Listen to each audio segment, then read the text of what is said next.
warahmatullahi wabarakatuh. Perkenalkan, nama saya Nela Nurul Izati dengan NIM 2108313102045. Saya dari Prodi Administrasi Keuangan Universitas Jember. Di sini saya akan menjelaskan materi mengenai akuntansi kas, penempatan pada Bank Indonesia, clearing dan pajak untuk memenuhi tugas ujian akhir semester GASAL pada mata kuliah Praktek Akuntansi Perbankan dan Syariah yang diampu oleh Bapak Marmono Singgi. Jadi, untuk teman-teman sekalian, selamat menonton. Baik, kita akan masuk ke materi yang pertama, yaitu mengenai akuntansi kas. Akuntansi kas ini adalah mata uang kertas dan logam, baik dalam valuta rupiah maupun valuta asing yang masih berlaku sebagai alat pembayaran yang sah. Perubahan posisi saldo kas ini di bank dapat disebabkan oleh beberapa hal. Yang pertama adalah penyetoran atau penarikan tunai oleh nasabah. Dan yang kedua adalah penyetoran kepada Bank Indonesia atau penarikan dari rekening bank yang bersangkutan di Bank Indonesia. Dan yang ketiga adalah penggunaan untuk transaksi internal bank seperti dana kas kecil, pembayaran biaya-biaya operasional, biaya gaji, dan sebagainya. Kita langsung saja masuk kasusnya. Di sini ada kasus dari akuntansi kas. Yang pertama itu adalah pada tanggal 1 Maret dibentuk dana kas kecil sebesar Rp500.000. Kemudian tanggal 3 Maret dibayar biaya konsumsi rapat sebesar Rp40.000. 7 Maret dibayar biaya bahan bakar mobil kantor sebesar Rp60.000. 10 Maret dibayar biaya asuransi kas insaf Rp60.000. Tanggal 11 Maret dibayar biaya asuransi sebanyak Rp20.000. Tanggal 15 Maret dibayar biaya langganan koran dan majalah. Tanggal 23 Maret dibayar biaya listrik bulan terakhir yaitu Rp120.000. Kemudian tanggal 26 Maret dibayar biaya air bulan terakhir yaitu Rp100.000.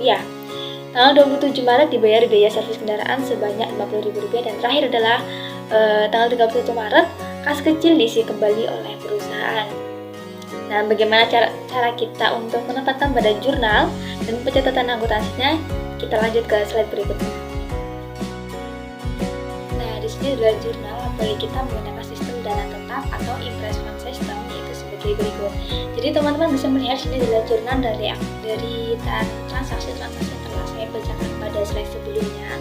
Jadi kita akan mencatatnya yang pertama itu pada tanggal 1 Maret, di mana kita mendapatkan dana kas kecil sebanyak Rp500.000 dan pencatatan jurnalnya adalah berdebet, yaitu adalah dana kas kecil, kemudian dikredit adalah kas sebesar Rp500.000. Kemudian untuk pencatatan beban-beban yang telah kita keluarkan selama bulan itu, kita akan mencatatnya pada akhir bulan yaitu tanggal 31 Maret. Dan akun-akun beban ini akan masuk semua pada debit, dan di kas ada di kredit ada akun kas yaitu sebesar Rp480.000. Jumlah Rp480.000 ini adalah jumlah dari seluruh beban-beban yang kita keluarkan selama kegiatan operasional di bulan Maret tersebut. Nah, jadi teman-teman bisa melihat tabelnya atau jurnalnya yang ada di layar ini. Baik, di sini kita masukin materi yang berikutnya, yaitu mengenai akuntansi kas untuk penyetoran dan penarikan oleh nasabah melalui teller. Yang pertama ini adalah transaksi setoran kas jika kita melakukannya di cabang sendiri. Transaksi setoran cabang sendiri adalah transaksi di mana seorang nasabah memasukkan uang untuk rekening yang berasal dari kantor cabang tempat uang itu dimasukkan.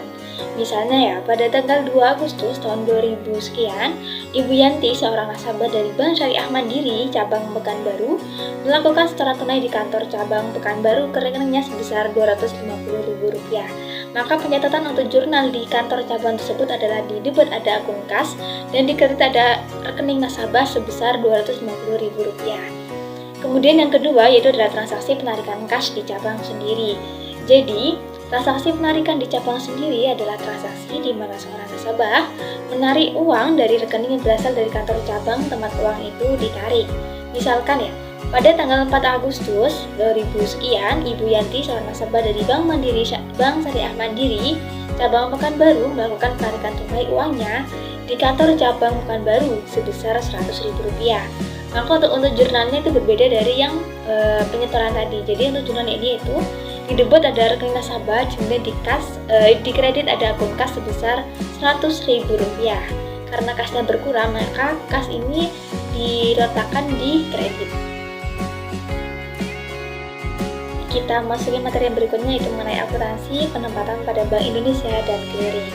Yang pertama kita akan membahas mengenai penempatan pada Bank Indonesia terlebih dahulu. Jadi penempatan pada Bank Indonesia ini dilakukan dalam bentuk giro dan sertifikat wadiah Bank Indonesia. Giro Bank Indonesia merupakan rekening giro milik bank komersial dalam valuta asing maupun valuta rupiah di Bank Indonesia. Dengan giro Bank Indonesia, bank dapat membiayai transaksi antar cabang maupun antar bank melalui penyelesaian clearing. Mutasi giro Bank Indonesia semakin sering dilakukan bila transaksi antar bank atau antar cabang semakin banyak. Transaksi tersebut dibatasi oleh Bank Indonesia, tidak boleh sampai mengakibatkan ketentuan jumlah giro wajib minimum tidak tercapai. Contoh untuk kasus ini yaitu, pada tanggal 1 Agustus tahun 2000 sekian, Bank Murni Syariah cabang Padang menyetor tunai untuk giro di Bank Indonesia sebesar 100 miliar. Kemudian pada tanggal 10 Agustus tahun 2000 sekian, Bank Murni Syariah cabang Padang mengambil dana di Bank Indonesia sebesar 400 juta rupiah. Jadi bagaimana untuk jurnal kedua transaksi yang telah saya bacakan tadi? Teman-teman bisa melihatnya di samping ini. Jadi untuk jurnalnya yaitu yang pertama, kita akan mendebit akun giro pada Bank Indonesia dan kredit adalah akun kas sebesar 100 juta rupiah. Kemudian untuk transaksi yang kedua, kita akan menjurnalkan sebagai berikut, yaitu akun kas pada debit dan akun giro pada Bank Indonesia di kredit sebesar 400 juta rupiah. Di sini kita akan bahas mengenai clearing. Clearing merupakan sarana atau cara perhitungan utang piutang dalam bentuk surat berharga atau dari suatu bank peserta yang diselenggarakan oleh Bank Indonesia atau pihak lain yang ditunjuk. Untuk mengikuti clearing, bank komersial harus terlebih dahulu terdaftar sebagai peserta clearing pada penyelenggara clearing yaitu Bank Indonesia atau BI. Dalam kegiatan clearing digunakan warkat, dokumen, dan formulir clearing. Warkat sendiri adalah alat pembayaran bukan tunai yang diperhitungkan atas beban atau untuk rekening nasabah atau bank melalui clearing. Beberapa bentuk warkat yang disetujui adalah cek, biliet, giro, wesel bank untuk transfer, surat putih penerimaan transfer, nota debit, dan nota kredit.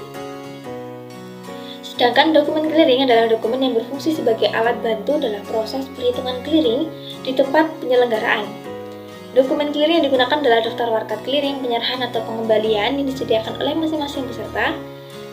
Kemudian isinya ada formulir clearing, adalah formulir yang digunakan untuk proses perhitungan clearing meliputi neraca clearing, penyerahan, dan pengembalian yang disediakan oleh penyelenggara clearing. Kemudian ada neraca clearing penyerahan dan pengembalian yang disediakan oleh peserta clearing dan biliet saldo clearing serta yang disediakan oleh peserta. Berikut adalah kita disajikan ilustrasi penarikan dan penyetoran clearing. Di sini ada kasus yaitu yang pertama pada tanggal 5 Juli tahun 2000 sekian, Bank Murni Syariah menerima tagihan dari Bank Peduli Syariah sebesar 200 juta rupiah untuk beban Bapak Rahmat. Kemudian yang kedua ada transaksi lagi yaitu pada tanggal 6 Juli, Bank Murni Syariah menyerahkan warkat clearing ke Bank Indonesia dan pada tanggal itu juga clearing dinyatakan berhasil sebesar 300 juta rupiah untuk keuntungan rekening giro Bapak Samsul.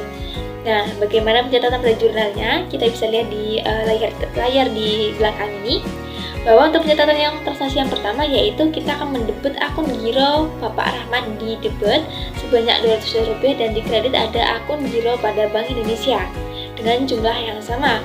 Untuk transaksi yang kedua, kita akan mendebit akun giro pada Bank Indonesia sebanyak 300 juta rupiah. Kemudian di kredit kita akan mengkreditkan akun giro Bapak Samsul sebanyak sejumlah yang sama. Nah, di sini kita akan memasuki pembahasan yang terakhir yaitu mengenai akuntansi pajak.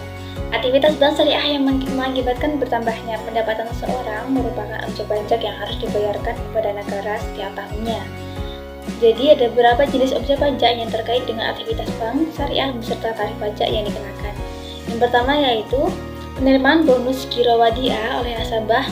Giro wadiah dikenakan pajak penghasilan pasal 4 ayat 2 giro sebesar 20% dari bonus yang diterima oleh nasabah. Kemudian yang kedua yaitu penerimaan bagi hasil oleh nasabah giro mudharabah. Tabungan mudharabah dan deposito mudharabah dikenakan pajak penghasilan pasal 4 ayat 2. Ketiganya dikenakan pajak sebesar 20% dari bagi hasil atau bonus yang diterima. Yang ketiga yaitu penghasilan yang diterima pegawai bank syariah dikenakan pajak penghasilan pasal 21 perorangan yaitu sebesar 10%. Yang keempat itu penghasilan bank syariah yang kena pajak dikenakan pajak penghasilan pasal 21 badan. Dan yang kelima yaitu dividen yang dibayarkan bank syariah kepada pemegang saham dikenakan pajak penghasilan pasal 4 ayat 2 dividen. Pajak yang dipungut oleh bank disimpan terlebih dahulu dalam rekening titipan kas negara dengan subrekening sesuai dengan jenis pajak yang dipungut. Secara berkala, pajak tersebut akan dibayar pada rekening pemerintah di Bank Indonesia. Berikut adalah contoh ilustrasi atau kasus dari transaksi pemotongan berbagai pajak oleh Bank Murni Syariah. Jadi ada contohnya itu ada 3 kasus. Yang pertama yaitu adalah tanggal 1 November dibayar gaji tarikullah pegawai PNS sebesar 3 juta rupiah, dipotong pajak sebesar 10%, gaji langsung masuk rekening tabungan mudharabah tarikullah. Kemudian yang kedua yaitu pada tanggal 1 November juga dipotong pajak penghasilan pasal 21 badan masa sebesar 15 juta rupiah. Tanggal 1 November juga dibayarkan dividen kepada Juara Rahmadi, salah seorang pemegang saham sebesar 20 juta rupiah dan dipotong pajak penghasilan pasal 4 ayat 2 yaitu mengenai dividen. Dividen dibayar via tabungan mudharabah oleh atas nama nasabah Juara tersebut. Jadi bagaimana jurnal transaksi atas transaksi yang telah disebutkan tadi? Yang pertama yaitu pada atas yang pertama ada akun beban gaji kita debit dengan jumlah 3 juta rupiah, kemudian di kredit ada tabungan mudharabah sebesar 2.700.000 rupiah dan titipan kas negara yaitu pajak penghasilan tadi sebanyak 300.000 rupiah. Kemudian yang kedua kita akan mendebit akun beban pajak sebanyak 15 juta rupiah dan akun kredit titipan kas negara sebanyak 15 juta rupiah juga. Yang terakhir kita akan mendebit akun dividen sebanyak 20 juta rupiah, kemudian ada akun kredit tabungan mudharabah sebanyak 16 juta rupiah dan terakhir adalah kredit titipan kas negara pajak penghasilan sebesar 4 juta rupiah. Baik, tadi merupakan materi terakhir yang bisa saya sampaikan pada presentasi kali ini. Terima kasih kepada teman-teman yang telah menonton dari awal hingga akhir. Mohon maaf apabila ada kesalahan dalam pengucapan kata yang telah saya sampaikan tadi. Terima kasih dan wassalamualaikum warahmatullahi wabarakatuh.